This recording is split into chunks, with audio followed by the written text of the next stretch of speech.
Hello friends, welcome back to student బడి YouTube channel. నేను మీ రాజ్ కుమార్. మనకు ఆర్ఆర్బి గ్రూప్ డికి సంబంధించిన ఆన్లైన్ అప్లికేషన్స్ ఈ రోజు నుంచి స్టార్ట్ కావడం జరిగింది. సో ఆన్లైన్లో అప్లై చేసుకోవడానికి కావాల్సిన డాక్యుమెంట్స్ ఏంటి అనేది ఈ వీడియోలో మాట్లాడుకుందాం. సో ఫస్ట్ టైం మన ఛానల్ చూస్తున్న వాళ్ళు మన ఛానల్ని సబ్స్క్రైబ్ చేసుకోండి, అలాగే వీడియోని అయితే చేయండి, లైక్ అయితే చేయండి.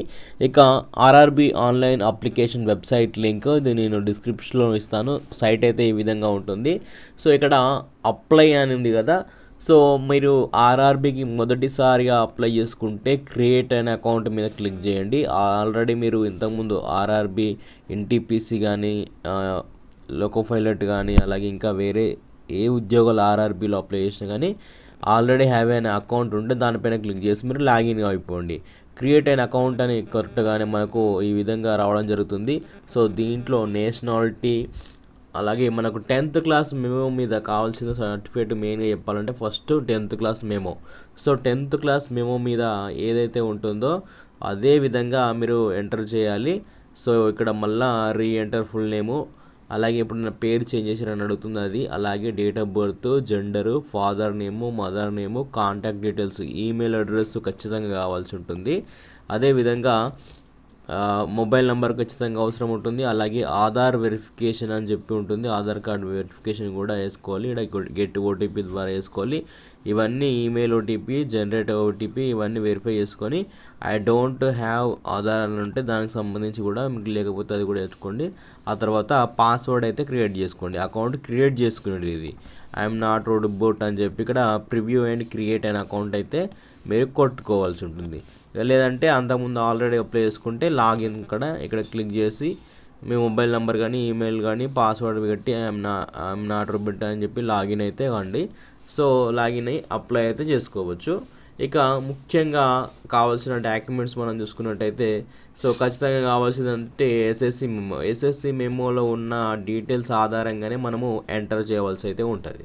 సో ఫస్ట్ సర్టిఫికేట్ మనము కావాల్సింది. ఆ తర్వాత ఆధార్ కార్డులో ఉన్న ఆధార్ నెంబర్ తోటి మనకు బయోమెట్రిక్ కానీ ఏది కానీ ఆధార్కు సీడీ ఎత్తురు కాబట్టి లింక్ ఆధార్ కార్డుతో డీటెయిల్స్ ఆధార్ నెంబర్ ఎంటర్ చేసి వెరిఫై చేసుకోవాలి. వెరిఫై చేసుకుంటే మనకు సెంట్రల్ గవర్నమెంట్ కాబట్టి సో ఆధార్ సీడ్ ఖచ్చితంగా అయితే అవసరం ఉంటుంది. ఆ తర్వాత మనకు పాస్బుక్ కావాలి, బ్యాంక్ పాస్బుక్ అయితే కావాలి. ఎందుకంటే మనం ఫీజు కడుతున్నప్పుడు మనకు సిబిటీ రాయగానే మనకు రీఫండ్ అయితే కావడం జరుగుతుంది. మీరు ఏ ఆన్లైన్ సెంటర్కి వెళ్ళి అప్లై చేసుకున్నా ఖచ్చితంగా మీ పాస్బుక్ తీసుకెళ్ళినట్టయితే మీ పాస్బుక్ నంబరు, అకౌంట్ నంబరు, అలాగే దాని యొక్క ఐఎఫ్ఎస్సి కోడ్ ఎక్కడ ఉంది ఏం కథ అని చెప్పి అన్నీ అందులో ఎంటర్ అయితే చేయడం జరుగుతుంది. కాబట్టి సో ఇది కూడా కావాల్సి ఉంటుంది. ఇక ముఖ్యంగా చూసుకున్నట్టయితే మన పాస్పోర్ట్ సైజ్ ఫోటో అయితే లేటెస్ట్ ఫోటో అయితే కావాల్సి ఉంటుంది. సో ఈ లేటెస్ట్ ఫోటో ఎంత సైజులో ఉండాలో ఇది కూడా ఖచ్చితంగా ఎక్కువ శాతం రిజెక్ట్ అయ్యేది ఇక్కడనే రిజెక్ట్ అవుతుంది. అలాగే ఈ సిగ్నేచర్ కూడా మనం మాట్లాడుకున్నట్టయితే ఫస్ట్ ఫోటో గురించి మాట్లాడుకున్నట్టయితే పాస్పోర్ట్ సైజ్ ఫోటో గురించి మాట్లాడుకున్నట్టయితే మనకు సైజ్ అనేది 35 mm x 45 mm ఈ సైజులో అయితే ఉండాలి. అది మిల్లీమీటర్కి సంబంధించి. లేదంటే 320 x 240 పిక్సెల్లో ఫోటో అనేది డైమెన్షన్లో అయితే ఉండాలి. ఇది జేపీజీ ఫార్మాట్లో ఉండాలి. Scanned with minimum 100 dpi resolution తోటి అయితే దీన్ని స్కాన్ చేయాలి. మళ్ళీ పాస్పోర్ట్ సైజ్ ఫోటో వచ్చేసి 50 నుంచి 100 KB మధ్యలోనే ఉండాలి. ఇక్కడ లేటెస్ట్ ఫోటోగ్రాఫ్ అని చెప్పి కూడా ఇవ్వడం అయితే జరిగింది.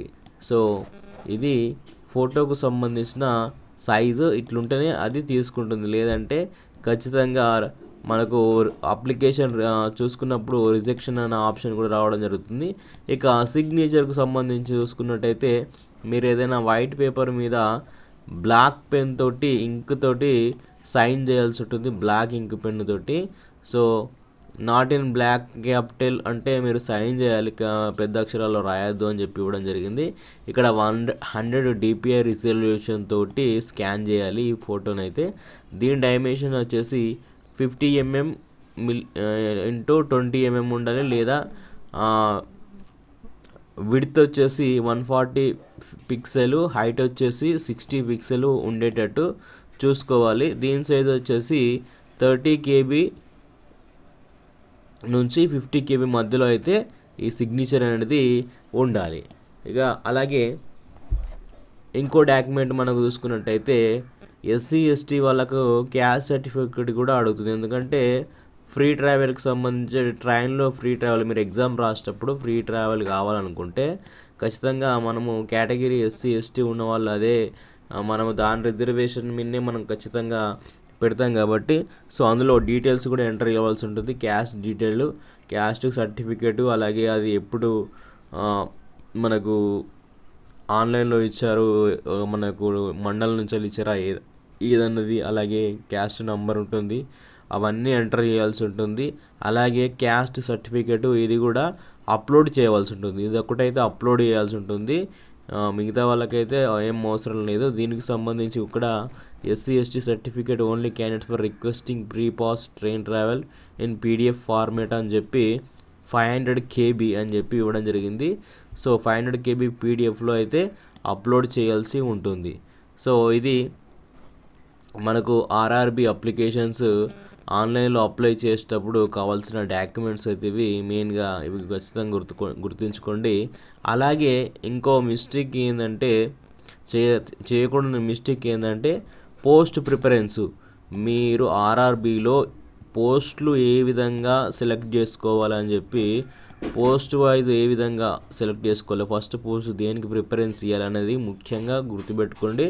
సో దానికి సంబంధించిన వీడియో కూడా ఈ వీడియో చూసిన తర్వాత మీకు ఇక్కడ స్క్రీన్ కార్డ్ కానీ పైన కానీ కింద కానీ అయితే ఖచ్చితంగా ఆ వీడియో ఇస్తాను, దాన్ని మాత్రం మిస్ కాకండి. ఎందుకంటే RRB అనేది ఎంట్రీ లెవెల్, రైల్వేలో ఎంట్రీ లెవెల్ జాబ్స్ కాబట్టి చాలా హార్డ్ వర్క్ ఉండే జాబ్స్ కూడా ఉంటాయి. కాబట్టి కొంతమంది మనం ఆన్లైన్ సెంటర్లోకి పోయినప్పుడు తెలియకుండా మీకు నచ్చిన జాబ్ పెట్టండి అని అంటారు. సో వాళ్ళకి ఇష్టం వచ్చిన జాబ్ పెడతారు కాబట్టి సో మనకు మంచిగా ఉండే జాబ్కి ఫస్ట్ ప్రిఫరెన్స్ ఇచ్చుకుంటే సో అవే వస్తాయి. కాబట్టి ఇంతకుముందు ఆన్లైన్లో అప్లై చేసుకున్నప్పుడు జాబ్ వచ్చిన వాళ్ళు తెలియకుండా ఇష్టం వచ్చిన ప్రిఫరెన్స్ పెట్టుకున్నారు కాబట్టి మార్కులు ఎక్కువ వచ్చినా కానీ అవే జాబ్స్ రావడం జరిగింది. కాబట్టి సో ఆ మిస్టేక్ అయితే చేయకండి.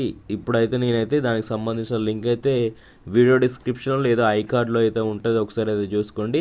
అలాగే RRB గ్రూప్ Dకి సంబంధించి గ్రూప్ అయితే ఒకటైతే క్రియేట్ చేయడం జరిగింది, వాట్సాప్ గ్రూపు. దాంట్లో ప్రతి ఒక్క అంశం RRB గ్రూప్ D ఎగ్జామ్ అయిపోయేదాకా మీకు అప్డేట్స్ రావడం జరుగుతుంది. ఖచ్చితంగా గ్రూప్లో అయితే జాయిన్ అవ్వండి. Thank you friends, all the best.